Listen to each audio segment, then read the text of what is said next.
changes that you've seen since you guys started. What is one that maybe you saw coming that doesn't surprise you, and then maybe one that you never saw coming and you just, kind of hard to believe is part of the game or part of the conference, whatever that may be? Yeah, it depends how far you go back, but like revenue share. I'm not sure exactly what year the money started really growing at a pretty high rate. It just seemed to make common sense. I mean, it's hopefully it's something that would develop. Really, the first step was in 14 when we started feeding our players like all day. The guys that are doing all the work and burning a lot of calories. Just it was a commonsensical move, long overdue. And I think revenue sharing is probably in the same category, same boat. That's one probably would have hoped was going to happen. And then one that maybe you didn't see coming that you got, you mentioned the expansion of the conference, but anything in the game? Yeah, I would like, just the way NIL was unregulated. I mean, what world are we living in? The concept was great. I think about Caitlin Clark, Spencer Lee on our campus, two quote unquote non-revenue sports, but phenomenal, just world competitive athletes, and that makes perfect sense. But then when Joe Smith gets $1,000 for going down and signing 10 autographs, I mean, come on, it doesn't quite make sense. So, so I think that's probably what I would say. Coach, when you're talking about these changes, another one that is getting talked about a lot here, but do you have any strong feelings about eligibility windows, the 5 years to complete 4 years? Oh yeah, absolutely. I've long thought, probably 20 years. I don't know why it hasn't been 5 for 5. I can't think of one good reason why a player doesn't have a 5-year. If you don't redshirt, you don't redshirt. But we don't coach in a place where not many of our guys just walk in and start. We've had maybe 3 in 20 some years. And the guys like that, they're not going to be around for year 5, I'll promise you. But most of our guys work their way in. But if a guy during his first year ends up being able to play 5-6 games, then why not let him play and not penalize him at the other end? And it's all about creating opportunity in my mind. So I've never understood the rationale for not doing that, and I'm not sure I do today even. Not that I've spent a lot of time worrying about it. Any thoughts about some people wanted to go longer if you were in junior college? I mean, there's a dozen lawsuits out there. Yeah. So I just learned 2 days ago that Weegan, our punt returner, he may have another year. I thought he was like 29 right now, but he may have another year because he was a JC. He came from Iowa Western, so I'm all for that. But yeah, at some point there's got to be a limit. I don't know what that window would be, but I would think 5 for 5. Once you leave high school, give a guy 5 years, or whenever you start playing collegiately. What does it mean to you to be so close to passing Woody Hayes' Big Ten mark? I'm not trying to be, coy, but I don't think about it, and I haven't thought about it. It's not why I got into coaching, and I said earlier, if it's ironic or interesting, but it was never a goal of mine to be a head coach. I know some people, that's like what they wanted to do. I just wanted to be the best line coach I could be, and the fact that I am a head coach, it just happened. And probably the only place it would happen is Iowa, mainly because I don't think I would have left the NFL for another job at the collegiate level. And that was only because we'd lived there 9 years. My wife and I have been in Iowa City and loved it there. And maybe we're hoping for some stability. And that didn't look too good. We're 2-18 our first 20 games. And we're building a house and I had an unsigned contract. Other than that, life was great. So it's just happened. But the big thing is this: it only happens in football. I can't speak to other sports. I think coaches a coach can be more impactful. Like if you're a basketball coach, you got 5 guys on the court. So how many guys do you need to coach 5 players? But in our sport, we got a lot of people doing the work, and the players are the most important component. So whether it's the last 26 years at Iowa or my 9 years as an assistant, we've had really good players to work with. It's a good environment to work in, and I worked with great coaches in the 80s when I was an assistant. It was one of the greatest shows of my life, and it's been the same way the last 26 years. Just I work with good people. Did you ever meet Woody or come across him when you were getting into this? I saw him on the sideline late 80s. We were playing over there. Might have been the 87 game or 6, whatever that game was. The game that got Earl Bruce fired, unfortunately. We won on the last play. I remember distinctly he was over on the sideline doing like a meet and greet with a lot of people. He had a maroon sport coat on, I'll never forget that. His classic, tie and his glasses. And I looked over and was like, wow, that's what he has. Pretty awesome. And I got to sit next to Bo Schembechler at Coach Fry's retirement dinner, and it was a delightful night getting to meet him. Regarding playoff expansion, and Tony Petitti is certainly adamant that he wants the 4-4, 2-2-1, and the play-in games. What would that do for Iowa football, play-in games, and things of that nature? I'll go back. I've never had a lot of thoughts, and I'll waste a lot of time thinking about it because I'm not a decision maker in this whole thing. But when we went from 2 to 4, I was not in favor of that. And I get the argument, but to me, it's done, in my opinion, I think it's maybe been more harmful to our game in some ways than helpful. And my attitude then was like, if we're not going to do 2, then let's just go to whatever, 16 or more the merrier. And that's a whole different discussion. But now, fast forward to what Tony's suggesting. I think it's great. I'm all for it. I think it gives more opportunity for more teams, makes the games in the second half of the season more significant. That'll be good for fan interest. Not that we are lacking fan interest, but it's going to even increase it. And during the pandemic year, we talked about doing crossover games. We had one scheduled with Michigan, it got canceled, but I think it's great. I mean, why not? I'm all for it. So, plus it's more games on campuses, which is another positive. What's the relationship like with you and the other coaches with Tony Petitti? It seems fairly collaborative. There's no way this plan would have gotten off the ground if you guys were adamant against. Yeah, I can't speak for the other coaches, but I can just say he has really been such an impressive leader, and it's been just thoroughly enjoyable to get to know him a little bit.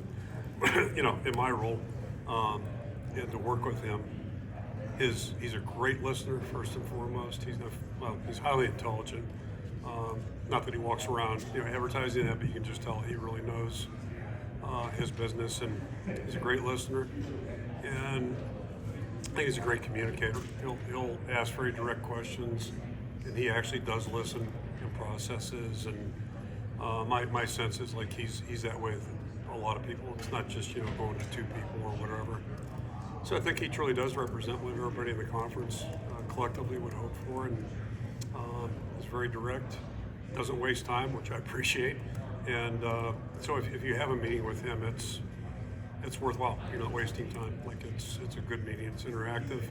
It's brief. You get done what you have to get done, and then you move on. But I've thoroughly enjoyed my exposure with him in our little meetings. James Franklin is now second to you in terms of longevity in Big Ten. What advice would you have for him to get from 12 years to 27? I don't know. I'm a big one on giving advice, but I'm only chuckling a little bit. I just think it's a sad commentary that, I've been here 20. If I can make it through the season, it'll be 27. So it's never going to happen again. In this world, I don't see anybody being able to stay or wanting to stay somewhere that long. It's just because the world's changed that way, and we have so many more critics and experts out there than we used to have. So it's made it really tough, I think, for people to coach. And it's always been true in the NFL, although that whole thing's blown up as well. And we're not the most patient group as a society of sports fans. So it's a different world. The only thing I can say is you can't worry about it. You just do your job. People are going to tell you to sit down, or you'll figure it out. It's time to sit down. One of the two, but it's going to happen. What are your impressions then of James at Penn State? And maybe seeing He's done a great job. There's nothing to say, but he's done a great job. You may or may not know I grew up in that part of the country. I wanted to go to Penn State. It's a matter of record. There's a reason Coach Paterno won all the games he won. They didn't offer me a scholarship, and for good reason. I couldn't run, I wasn't very big. But they were great in the 60s, 70s. That's what I grew up watching, the Steelers in the 70s. So I've had great respect for that program, know a lot about it. And that success and tradition carried on for it's probably started somewhere in the mid-60s when Coach Paterno took over from Coach Engel. Hey, Coach, how you doing? Good. I see you. Coach, would you welcome the SEC challenge at your stage in your career? Would that be something fun for you? Yes and no. I'm not sure I know all the details of it, but I know this: we play one more conference game than they do, so that's a good deal for them. And that's, I'm not great in math, but the math has to work in my mind. So, and currently we play 9 conference games. Our 10th is against Iowa State. So for us to tell Iowa State we're not playing and we go play, I'm not sure I would sign up for that, quite frankly. In fact, I'm pretty sure I wouldn't. With all due respect to the SEC, but we've already got a world that we're living in that we're comfortable in and whatever. But if they end up going to 9 games like we do, or we go to 8 like they do, then maybe it's a discussion. Right now, I don't think it's even worth talking about. Do you have a because of that. Do you have a preference on the college football playoff? 5-11, 4-4, 2-2, 3-1. I just said a minute ago, once we went past 1-1, to me it might as well have been 16. To go to 4, I don't know what purpose that served, but yeah. So I'd rather, whatever we end up coming with. But the model that I think all of us are in agreement in the Big Ten is good. I think we're unanimous. I don't want to speak for the other guys, but I fully support what the commissioners put forward, and we'll see what happens. What's the best thing about coaching quarterbacks? What's something you've learned over the years coaching that position, right? Quarterbacks? They don't want me coaching the quarterbacks. I yell at them every time there's an exchange. The only thing I can tell you about quarterbacks that maybe makes me unique, everywhere I've ever been, it's always the center's fault when there's a quarterback-center exchange. And we actually do have center quarterbacks exchanges. We're not shotgun every play. But I always tell our quarterbacks, if there's the ball's on the ground, you're at fault, not the center. Just that's the way it is. So get with the center, get it straight. That's your job. Coach Ferentz, so the year under Tim Lester's belt, how do you see improvements in quarterback comfortability, timing, and overall offensive prowess as it comes into this season? Ironically, none of our top 3 quarterbacks were here last fall, so they're all going through the same thing. But for the overall group, for the overall offense, everybody, it's a lot more fluid now because it was all new a year ago. I said earlier, I've never in my career been involved in a West Coast offense. Certainly knew about it in the NFL. It's a very different offense in terms of communication. It's very wordy, a lot of verbiage. And I've always been in systems where it's as concise as possible. So that was an exchange, but it was a bigger exchange for me because I have a bigger knowledge base. Our players took to it real easily, but everything's a lot more fluid now than it was certainly a year ago, and quarterbacks are doing just fine with it. Where do you feel like cornerback competition at this point? How do you corner, not corner? Oh, corner? Corner. Yes. Corner. Where do you feel like the competition's at in terms of depth and starting? Eager to see, really anxious to see. I think, first thing, the 2 guys that played the most, TJ and Deshaun, both took big steps in the spring. They've played, but they were surviving. And I don't mean it maybe in those terms, but, they're capable of doing better, hopefully down the road. And that's part of the growth process. And really saw them start to take those strides and have some of the confidence that you hope a guy has this spring. So I think they both improved, and they're really good prospective guys. And I've got a lot of love for what Jalen Watson does. I think, he saw him do things on special teams that are really hard to do. I'm thinking about one particular punt. He was blocking their gunner right in front of our bench, and he did a really nice job. And that's really hard to do. I'm thinking about Dallas Clark blocking as our center on the kick return team 25 years ago. But when you see guys do some things on special teams, you can easily see that carrying over to what they're going to do in their roles. And so he'll be in the middle of it. And then we brought Shaheed in.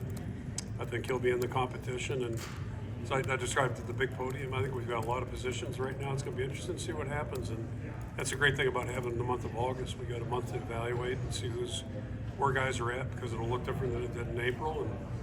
And, I think it wouldn't shock me, even in September, we'll see more of that as we go. Excuse me. Kirk, you mentioned you started 1-10, 2-18. Pretty impressive, by the way. Almost perfect. Almost perfect. Not quite.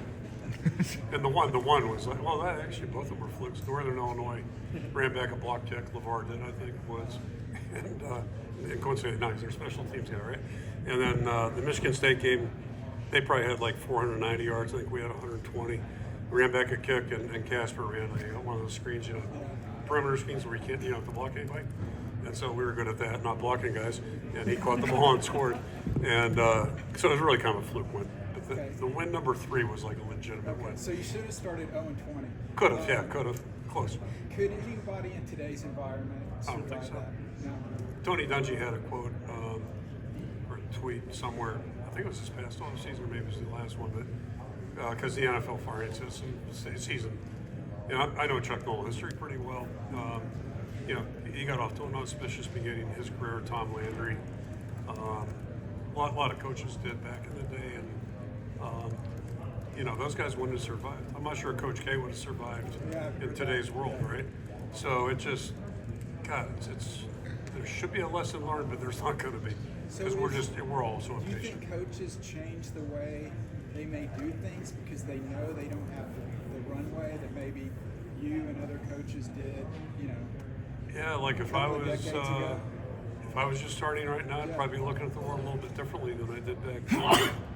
Back then, like 2 things. Number one, I never had to be a head coach, so it wasn't like, believe me, I wanted us to be successful, and I wanted to be successful, but like you do in anything you do, but like if it didn't work out, it was not going to end my life. I was perfectly happy being a position coach. But if that's what your total ambition is, then it'd probably make you do some stuff that maybe. So at least at that point, I was confident enough not to get. I wasn't going to start doing stupid stuff just to try to get to next week. I wasn't in the mood to do that. Kirk, you saw the Jim Knowles defense the past couple of years at Ohio State. Now that he's at Penn State, what makes that system difficult to go up against, and what do you think he can do with what Penn State has done in terms of their talent on defense? Yeah, I mean, they've obviously been pretty good on defense, regardless. Like, they've really, and again, I go back to when I was a kid or fast forward, they typically have really good players and they play well. So the only thing I would say, I've got tremendous respect for Coach Knowles. I thought that was a great hire. Not that I'm a judge or evaluator, but when he went to Oklahoma State, Ryan went to Oklahoma State and plucked him out of there. To me, it seemed like a really smart hire, and then watching them work the way they did, they were really good on defense. It's a tough scheme, a good scheme, and they've had good players, but those guys play hard. They're really sound. They don't give you anything easy, and my guess is that's what Penn State will look like next year too, the same way. And that's coaching, regardless of what you're, 3-man, 4-man, blitz a lot, don't blitz a lot, but they don't give you easy stuff, and it's if you got good players that play hard and they're sound, which I'm assuming that's what we'll see next year with Penn State. Kurt, talking a little bit more another never-ending portal question, but I guess it's impacted you guys some, but some schools a lot during bowl season. And I heard Jake Dickert, Wake Forest, talking about that this week because he's at Washington State. His team had really been wiped out in the bowl games a few times the last few years. And I asked him, what about the portal? And he said he thought he would sort of like it to be wait till January. Yeah. Because it seems having that early portal just really wreaks havoc in the bowl season. Any thoughts? Yeah, it's really complex, and we went back and forth in our league meetings in May. What we came up with was a second window period, and basically our concept was like pick 6 weeks, roughly April to mid-May, and every school could pick 2 weeks they wanted out of there, so you could be fluid with your. The one big takeaway I had coming out of that meeting, it's different than the NFL, because in the NFL everybody's got the same calendar. In college, we have a lot of conference schools that have their own quarters or tries, whatever they call them. So their academic calendar is way different than ours. So I grew a new appreciation for the challenges they have versus us. And then you got the other teams that are still playing, like in first week, second week of January, presents challenges too. But I think my takeaway is there's no perfect answer. So let smarter people figure it out, but there's no perfect answer. You've been around coaching, developed so many great quarterbacks over the years, and you've faced so many over the years as well. In the Big Ten, what makes for a good quarterback, and how is that maybe even different from other leagues, considering weather and all that type of stuff? Yeah, I don't think so. I think football's football, and I mean, just think about the West Coast teams in our league. They still got to come to the Midwest now, which back in the 80s I always said, yeah, they should play the Rose Bowl back and forth, Soldier Field, and down in California. Try to even thing out a little bit, but yeah, it's part of football. If you play in the NFL, which a lot of guys want to do, you may be in Green Bay on Christmas, that type of thing. So, no, I don't think it really varies or matters. I think, good quarterback plays, good quarterback play. And everybody's got different ways of going about it offensively, but it's you fitting in the system, and then, if the coaches are any good, they're going to make the system fit you as well to make it go. And we've played with all sizes and shapes during my time. Drew Tate was not tall, but boy, he's a gunslinger. And, then we had Nate Chandler right before him that looked like a defensive end, like 6'7", 255, 260. And then you had Brad Banks before that was a very different player. So, yeah, you take what you got and you try to mold it towards that player. Do you think when you see like freshmen coming in these days, they're more ready to be starters or contend than they were, say, 20, 25 years ago? Yeah, except usually we're seeing them across the field because they're not coming to our place. Right. It's just the first guy I think of is Andrew Luck. I remember seeing him on film. I was we're getting ready for Arizona. I'm like, who the hell's this guy?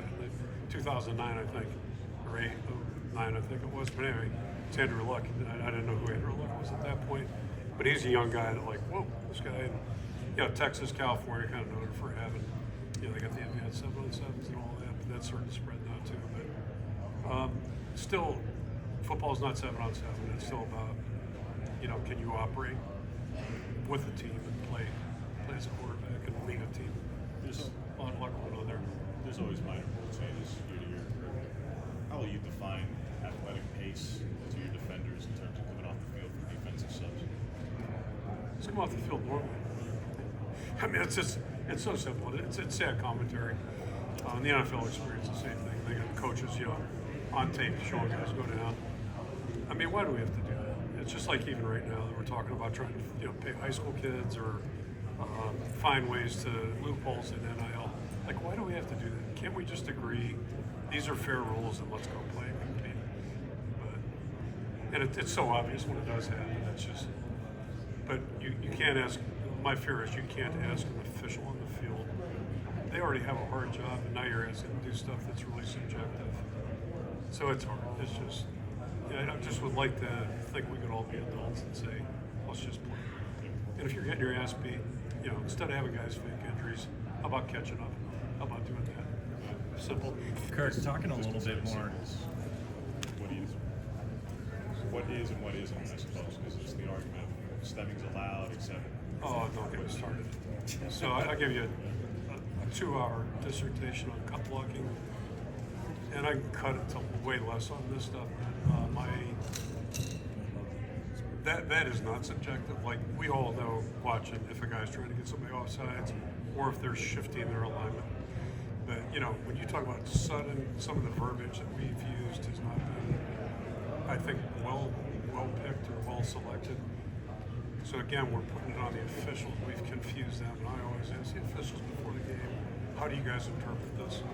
Because if you're going to stem and switch your position, it's got to be good sudden. It has to be. But you're not trying to, you're moving laterally. You're not trying to, get somebody, just like a center, kind of doing that with the ball, trying to get the defense to jump. Those aren't hard calls to make, I don't think, but we've made it hard because of our over use of verbiage and the rules. I hope we get it all cleaned up here before we start, because it's just, you hate to have a game decided by something that was like cloudy and unclear in the wording.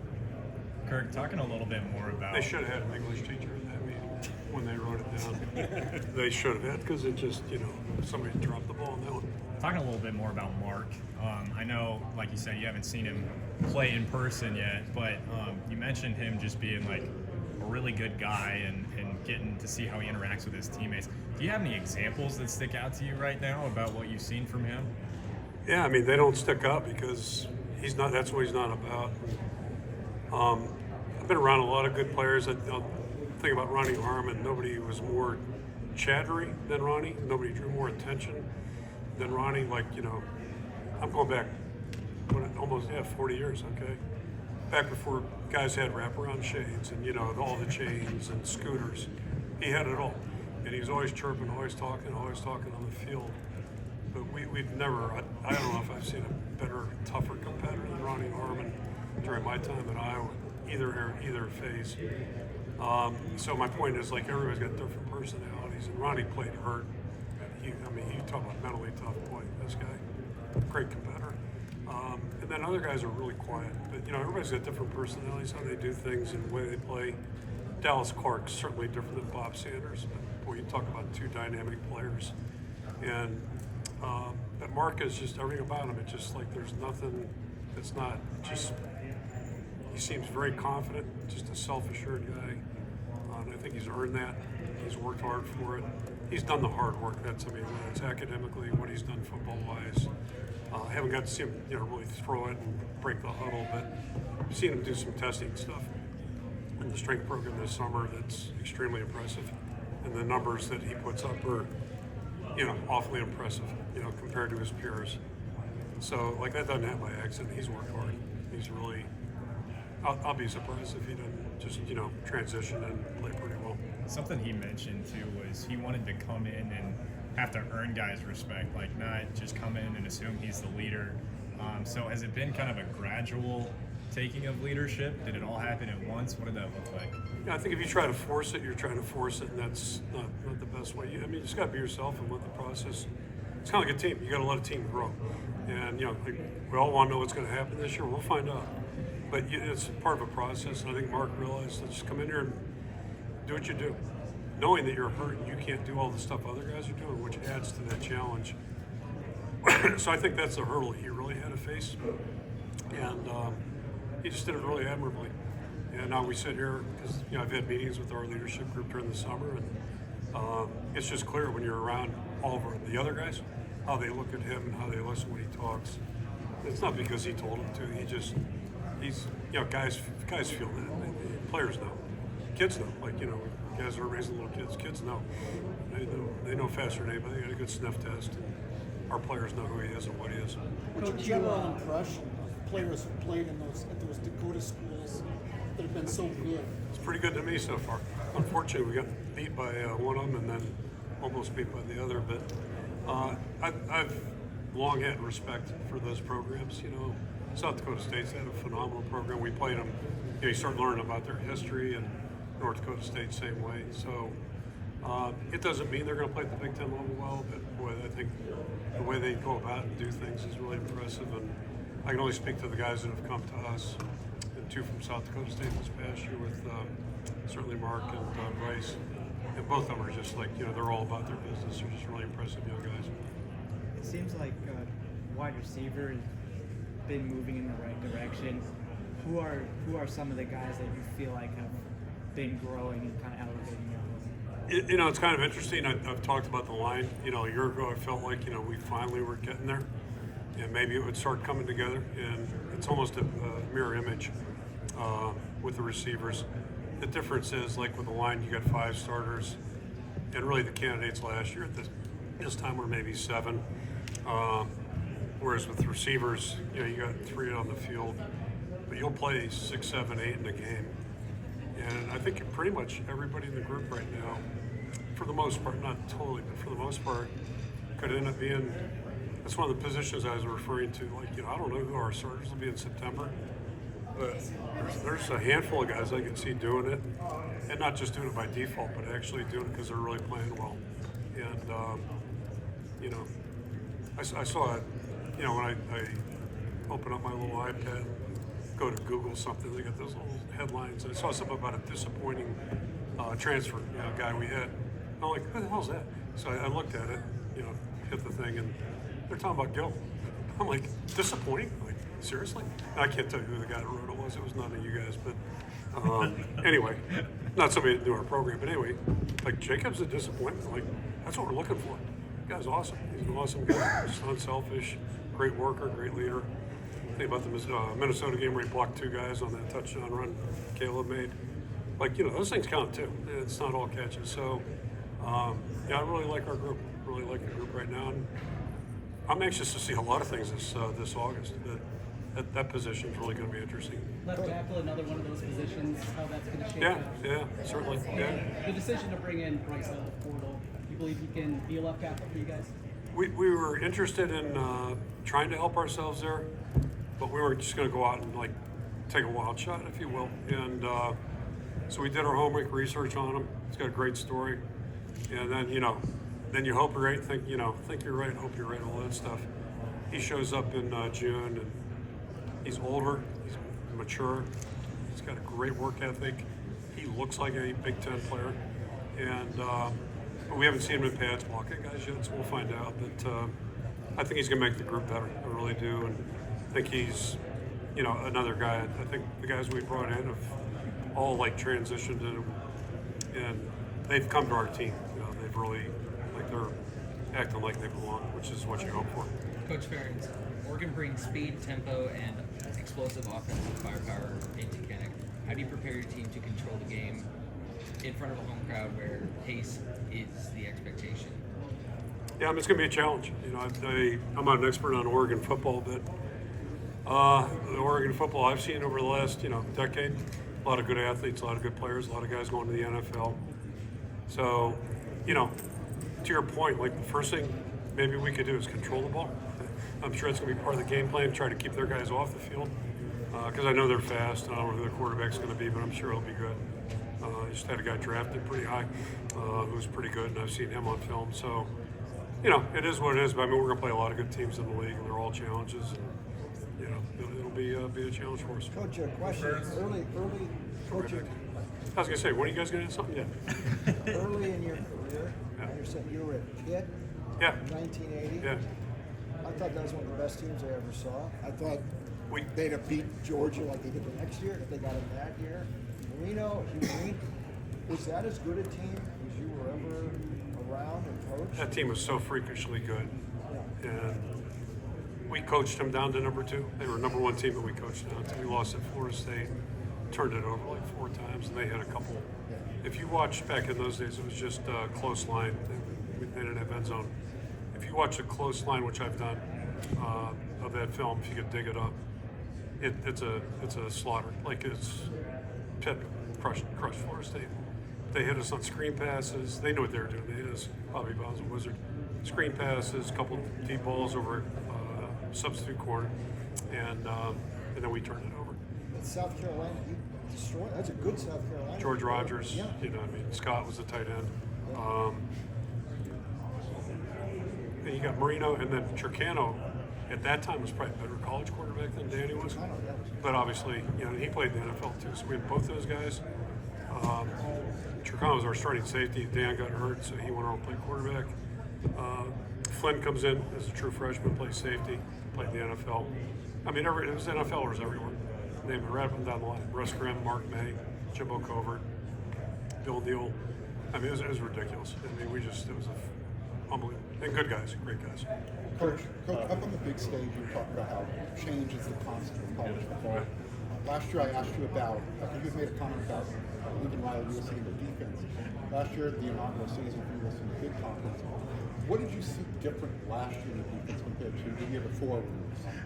But, I'm not judging other teams, but, they made a concerted effort to, change things a little bit. Hired a new coordinator, brought Matt Ensign. And, it's just, you get what you emphasize in football typically. Now, I'm not saying they weren't emphasizing it, but, I think, now they've got a system that they clearly believe in. And just like we're going through a transition with our offense, I imagine they're doing that. My guess is we'll see them take another positive step this year, which is ultimately going to help them be a better football team. Kirk, your son Brian's now actually coaching under Matt Ensign. I just wanted your thoughts of how he's going to do at Fresno State going into the season, and what your thoughts are for just like Matt Ensign. How they're going to do, or how he's going to do? How he's going to do. What your thoughts are for him going into the season. I'm just happy he's with. I've got the highest of respect for Matt. I think it was a great hire. You may not know this, and you probably don't know this, but Pat Hill was a guy I worked with. I worked with Pat 4 years in the NFL. And Pat's dream was always to go back to Fresno. He worked there with Coach Sweeney. Loved it there. Pat's an LA guy, but loved it there. I remember when we went back there, I was like, back to California, he goes, well, you know, it's Fresno. And he explained to me just they got a great following, you know, and that's kind of my education in Fresno. Followed his career, they did a great job. And so it's a great program that way. They got a great tradition. And Matt's a great guy. It sounds like they really put a good staff together. Brian really enjoys the people he works with and really enjoys the players. He says they've been great to work with as well. So I'm happy to see him get a really, you know, fresh start. And you know, I'm a Fresno fan. And we don't there's no conflicts there, so I can cheer my ass off for those guys. Well, they do the V Valley, and you are obviously American League's farmers, so you get visibility. Yeah, you know, Pat told me about the whole thing, you know, Yeah. so it's, and Pat is still there. I talked to him. I was out getting a walk. It was 12 degrees in Iowa. Like a dumbass, I'm out walking, and he's playing golf. He goes, Kurt, this is unbelievable. He goes, hey, can you wait a second? He puts his phone down, you know, takes a shot. Shit. And then he picks his phone back up. I said, what, a bad shot, Pat? But, yeah, so anyway, yeah, Pat's a great guy. I guess he's their analyst, right? Yes, Ethan Hurd with Hawkeye Media. Beautiful. Your birthday's coming up, obviously, so what are you going to do to celebrate that day? Practice. Love it. Right, and be with my closest friends. Gotta love it. Yeah, gotta love it. There better be some ice cream and cake too. You know, hopefully, somewhere in that day we'll squeeze it in there. All right, we're all worn out, ready to go home. Awesome. Explain the principles of zone blocking and what makes it effective. I'm kidding. Yeah, that I'd love to talk about. Yeah, I'd love to hear it from you, but probably with 5 minutes left. I do have a question. Mm-hmm. All right, I'm gonna have to read it. How did you and Phil Parker decide to blitz the back against Nebraska last year? Was it an auto check or a green dog based on down and distance? So why would I ever talk about strategy? I mean, that would really be stupid, wouldn't it? All right. It's yeah. I mean, you know, everybody in every game has things that they game plan. You know, and a lot of times it is tied to formation. You know, where backs align, a lot of times triggers calls. Again, I don't think it makes us unique at all. But that might be the tip. It might have been a formational thing. I'll give you an example of when it doesn't work. So we played Stanford in the Rose Bowl after the 15 season. And I'm pretty sure it was the first third down. We knew exactly what they were going to do. They had a guy named McCaffrey in the backfield, and we knew they were going to run him out to our weak side and throw like a little option run, give him the ball. So we called a coverage. We brought the safety down, and there was only one problem. We had the guy there to make the play. They had McCaffrey with the ball, and we couldn't make the play. It was like 70 yards or 80 yards, touchdown. So we were well coached, but like just couldn't execute it. And so, you know, you got to plan every game and try to do things based on tendencies, what you see. But, you know, it still doesn't mean it's going to work. You mentioned the leadership being like maybe positive. Yeah. Who are some of those guys you feel like have kind of stepped up? Pretty much everybody, like all the older guys have been, yeah, I'm not saying like I didn't expect it, but it's just been, we've had some really, you know, strong, dynamic guys the last 2 years, 3 years leave here. And I mean, these guys have been great. You know, we've had good meetings all semester, winter semester, fall semester, spring semester, I should say. And yeah, we do a book read with those guys, and they speak their minds. They're not timid. You know, and they police each other, coach each other, critique each other. So it's been good to see those exchanges. You know, and usually for guys that have been in that role, it's kind of fun to see it. But to me, it's like, you know, Jay watching Jack. I think a lot of these guys have been paying attention to what older guys have done. There's a little freshness to it, but it's it's fun. It's just kind of like our team right now. I don't know what's going to look like, but I'm dying to find out. See what they do. Is that? I mean, I know you always go into a season with a level of uncertainty, but is it even more so this season when you lose so much on defense and offensively with quarterbacks that you haven't seen playing out? Does it feel like more uncertainty, I guess? Yeah, that's my point. Like, I think we have a lot of positions right now that, like, if I wrote down the 22 guys I think are going to be our starters in October, I'd probably be wrong, at least on a couple of them. So I think, you know, again, that's why I referenced Stanzi and Anger in 08. You think you know, but you really don't know until you start playing. And we'll get some stuff answered in August, but I think when you start playing, that's when you really hey, how's this guy react to this, that, and all that type of thing that really counts. But there's some fun with it. It's kind of like when, the old deal where you got two quarterbacks, you probably don't have one. But I think in a lot of these cases, I think we got a couple guys that could easily end up not only being the starters, but like playing really well. Like, Cohen's only played one game, I guess, but I think he's got a chance to be a really good player, just based on guys I've watched for 26 years. And that's all I know is the guys we've had in the program through the years. So it's kind of refreshing in some ways. But it's probably not the right word because I don't want to suggest that it's been stale or stagnant. But it's just it's going to be interesting to see what happens there. And some of the younger guys, who the hell knows what they're going to do? It could be bad too. I mean, it could be okay. Well, he's a year away at least. If that happens, that happens. That's okay. But it's intriguing. I thought Caleb last year, especially after August, like watching him go through camp. Okay, this guy's finally starting to do that instead of being boom, boom, boom, and then the rest is history. Like he just took that win. There's no way we won that last game without him. But I think that's what makes a great player. Like it was clear we weren't moving the ball. Sometimes you just got to do something special. And he did it. I'm not saying it was like a conscientious decision, but I think there's awareness there. That's what good players really do sometimes. So we'll see. Fun to see what happens. You talked about the verbiage with West Coast offense. Is everybody game one, game two that you're sitting there saying, I don't know what we're running here? I mean, how different is you after what you've done for so long offensively, getting up to speed? It's just language, and it's comparison I give you when guys switch teams in the NFL. There's basically I don't know how many systems there are out there, but the West Coast is its an own entity, and it has been since Walsh started it. And it really hadn't changed. Like everybody calls it jet protection, a lot of the same verbiage. But so if you go from team A to team B, you might have to learn a new language. But again, the example I give you is when Coach Marchibroda became the head coach in Indy.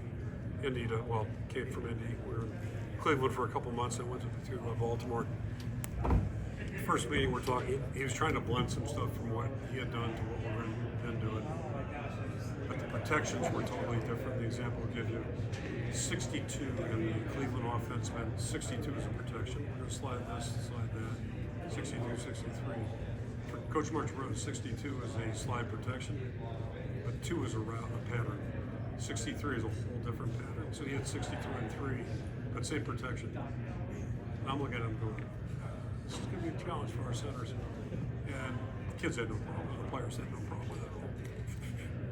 Me, I'm still stumbling on it in September. So the players were in the way. No big deal. Okay, coach has got to go, guys. Sorry, guys.